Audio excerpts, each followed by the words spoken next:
Hallo und herzlich willkommen zurück zu Slaps Repairs. Heute habe ich etwas Cooleres für euch, und zwar einen Gameboy. Der ist weiß, aber das ist nicht das Besondere. Das Besondere ist, er hat einen IPS-Bildschirm. Das heißt, einen beleuchteten LCD. Und das ist ein Bildschirm, den man auf AliExpress kaufen kann und kann die Gameboys dann umbauen. Das kommt tatsächlich mit einem komplett neuen Display-LCD. Das heißt, alles inklusive den Buttons, den Button-Kontakten auf dem Board ist alles neu. Das kann ich euch gleich von innen zeigen. Das Problem mit dem hier, also ich habe schon mal dran rumgefummelt und habe ihn so zum Laufen bekommen, wie wir es beim ersten Video gemacht haben, mit Kontakte reinigen. Aber der hat ein zweites Problem. Und das Problem ist, dass er keinen Ton hat. Das ist aber ein besonderes Problem. Normalerweise, wenn die Gameboys hier keinen Ton haben, dann kann man erstmal danach schauen, ob der Lautsprecher funktioniert. Der funktioniert tatsächlich. Das eigentliche Problem ist ein Kratzen. Das kann ich versuchen mal zu reproduzieren, indem ich ihn mal anmache. Ich kann euch mal, bevor ich den wieder anschalte, mal ganz kurz den neuen LCD, die Platine hier zeigen. Und da dahinter sitzt da der IPS-Bildschirm. Das kommt komplett mitsamt dem Kabel und dem LCD, aber ohne Lautsprecher. Den muss man dann dazu bauen. Ich krieg's tatsächlich nicht hin. Aber ich erkläre euch mal ganz kurz das genaue Symptom. Der hatte vorher den Ton und der hat beim Verstellen oder beim Spielen selber gekratzt. Und kratzende Töne bedeutet normalerweise, dass der Regler in irgendeiner Weise den Kontakt nicht mehr halten kann.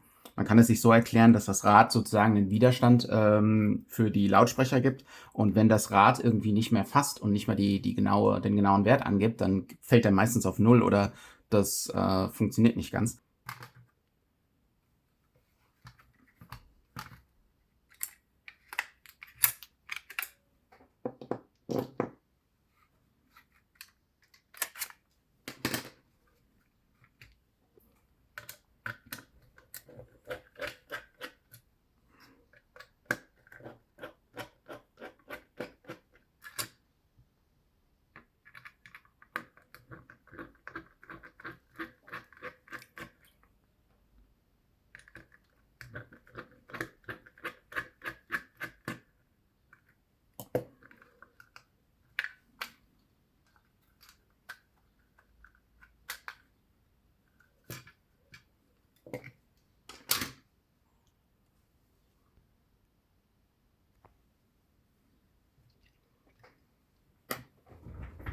So, ich habe jetzt mal dieses Board hier vor mir liegen und nicht wundern, das ist auch mein erstes Mal bei sowas. Ich habe sowas noch nicht gemacht, deswegen lerne ich auch dazu. Aber ja, wie ein Lautstärkeregler funktioniert ist, dass das Rad sitzt zwischen was das Audiosignal produziert, und dem Lautsprecher. Der Lautsprecher ist in dem Fall auch bei dem Gameboy auf dem anderen Board, aber das können wir gleich dann anschauen. Aber auf jeden Fall, der Lautstärkeregler hat dann praktisch einen Minimalwiderstand und einen Maximalwiderstand, oder besser gesagt, Maximalwiderstand heißt leiseste Lautstärke und Minimalwiderstand heißt höchste Lautstärke. Und in dem Fall kann man das beobachten, indem man den Widerstand misst von Erdung zu, sagen wir mal, ich nehme mal das hier. Das sind die Pins hier, die funktionieren nach dem folgenden Prinzip. Der Widerstand unten ist praktisch je kleiner man ihn einstellt, desto kleiner ist der Widerstand. Das ist der Minimalwert. Und wenn man hier drauf geht, auf die oberen Pins, dann sieht man den Maximalwert. Wenn man das Rad maximal einstellt, dann nähern sich diese beiden Widerstände an. Und wenn man es auf minimal stellt, dann ist der eine sehr hoch und der andere sehr niedrig. Ich habe zuerst gedacht, das Lautstärke-Rad wäre kaputt. Aber so wie ich das hier beobachte, scheint damit alles in Ordnung zu sein. Denn wenn ich das hier drehe, geht ganz normal der Wert runter. Ich kann das auch mal versuchen, anders zu machen. Moment. Zu drehen, und dann sollte man das eigentlich erkennen können. Also ich drehe es und dann seht ihr, dass der Wert nach oben geht. Ich drehe es gerade runter, das heißt, der Widerstand wird höher. Und wenn ich hochdrehe, wird der Widerstand kleiner. Das sieht für mich so aus, als ob das Lautstärkerad funktioniert. Ich werde jetzt mal einen anderen Gameboy rausholen, wo ich denke, dass der Lautsprecher funktioniert, und werde da mal das Lautstärkerad nachprüfen, ob das da genauso funktioniert. So, machen wir es mal so.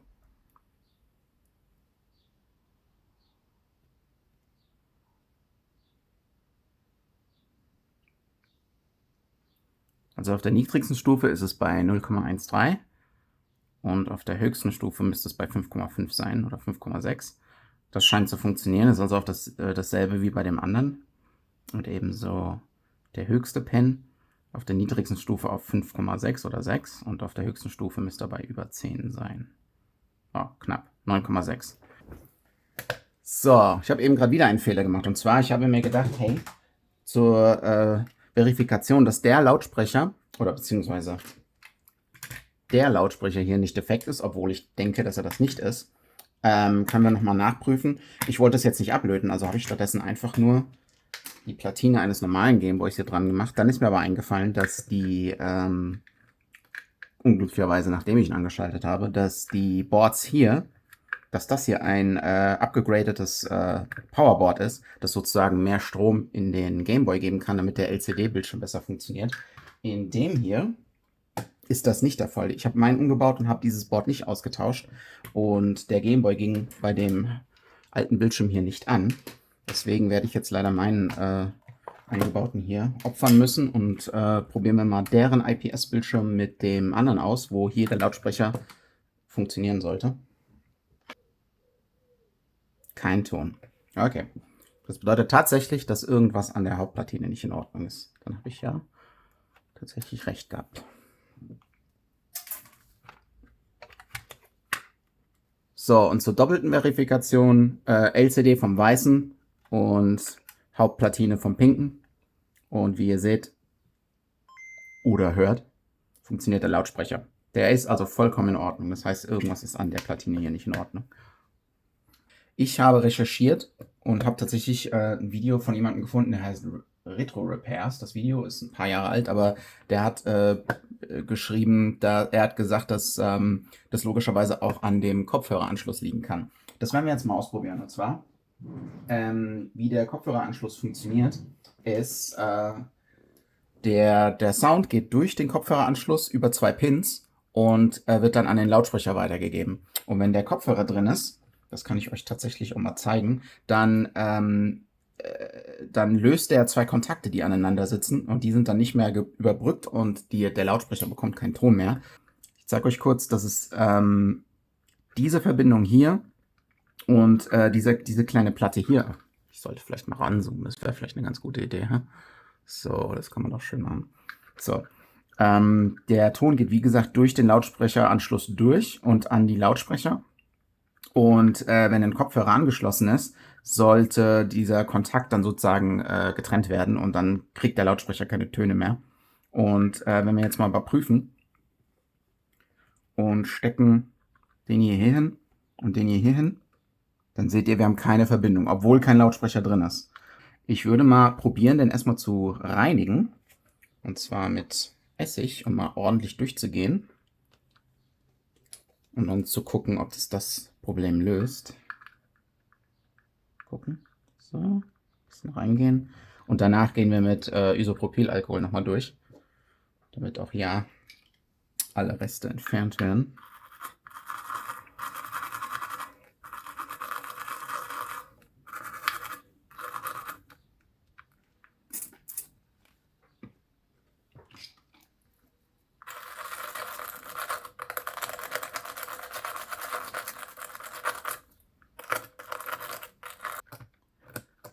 Man kann auch nochmal alles sich ein bisschen bewegen. Ja, ich weiß. Nichts sagen, bitte. Okay. So.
Oh Gott.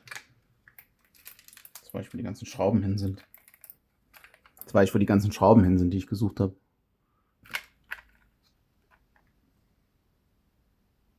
Verdammt. Kein Ton.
Oh, es funktioniert. Es funktioniert. Der Ton funktioniert.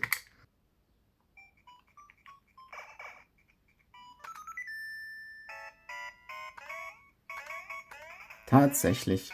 Daran lag's.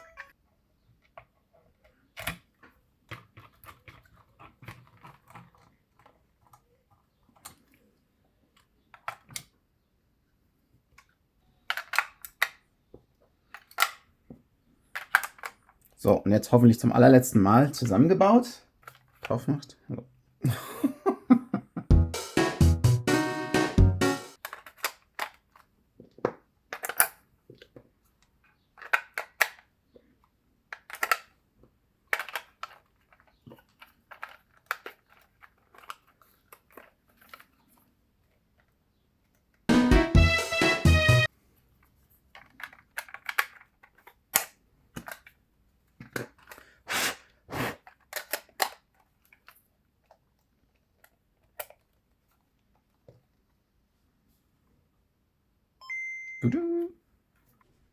So, während das hier läuft und ich das mal beobachte, dass damit auch alles in Ordnung ist, wollte ich über was reden. Und zwar, also einmal, warum habe ich den Channel eigentlich geöffnet? Ich möchte die Informationen, die ich habe, weiterbringen. Das heißt, ich möchte die an die Leute bringen. Und ich möchte denen irgendwie klar machen, dass es oft gar nicht so schwer ist, mit Struktur, mit Logik ranzugehen, um herauszufinden, warum Dinge nicht funktionieren. Das ist momentan eh schon so ein bisschen, wir gehen eh schon in Richtung Wegschmeißgesellschaft oder die, sagen wir mal, die größeren Firmen profitieren davon, dass man seine Geräte nicht repariert, sondern halt neue kauft und so. Und jetzt, wo sozusagen alles eh teurer wird, ist es umso wichtiger, dass man die Dinge, die man hat, so lange wie möglich benutzen kann. Und dazu ist Reparaturen, wie ich schon etwas öfter angesprochen habe, Reparatur, dieser Prozess, das ist kein einer weiß alles und gibt es dann weiter, sondern das ist immer ein Prozess von jedem Einzelnen. Und diese Prozesse können sich überschneiden, wenn man zum Beispiel Communities bildet oder einfach nur miteinander redet. Und da habe ich das Gefühl, je mehr man die Informationen weiterbringt und je mehr Leute sozusagen damit reinsteigen, dass man sich gegenseitig helfen kann. Und ihr könnt mir auch helfen, indem ihr Feedback gebt oder halt Kommentare schreibt allgemein. Also das Ganze läuft interaktiv ab und je mehr die Leute das verstehen, dass nicht ein Einzelner der Profi in sowas ist, sondern dass jeder seinen eigenen Wissensstand hat, desto besser. Aber auch, ich hatte es sicherlich gemerkt, ich habe Schwierigkeiten mit auf den Punkt kommen. Ich habe Schwierigkeiten mit Worte finden. Ich habe Wortfindungsstörungen. Ich schaffe es oft nicht, kurz und präzise etwas darzustellen und mache mir manchmal nicht genug Gedanken vorher, was ich sage. Ich habe eben gerade schon gemerkt, dass es mir besser fällt, wenn ich jetzt die Sachen, die ich sagen will, also kurz als Stichworte niederschreibe, anstatt mir das alles aus der Nase zu ziehen, weil ich habe schon mehrmals den Take angefangen und da habe ich wieder gemerkt, dass das mir relativ schwer fällt. Ich habe ja davor auch schon mal YouTube gemacht, vor vielen Jahren, und habe da auch gemerkt, dass es manchmal etwas schwierig war, Dinge anständig rüberzubringen. Aber ich habe auch Schwierigkeiten mit Selbstsicherheit, also mit Unsicherheit, mit Motivation und Struktur. Und diese Reparatursachen, da muss man strukturiert vorgehen. Ähm, weil es gibt kein ich kann das nicht oder ich kann es. Es gibt nur ein, wo bekomme ich die Information her, um etwas zu machen und möchte ich das machen? Und ich möchte das machen. Und bei dem Video jetzt habe ich auch gemerkt, ich habe zwischendurch gesehen, okay, das Rad war es nicht. Und dann stand ich davor und habe gesagt, und jetzt, ich meine, ich weiß das doch gar nicht, ich weiß das doch gar nicht. Und dann habe ich gemerkt, das ist egal.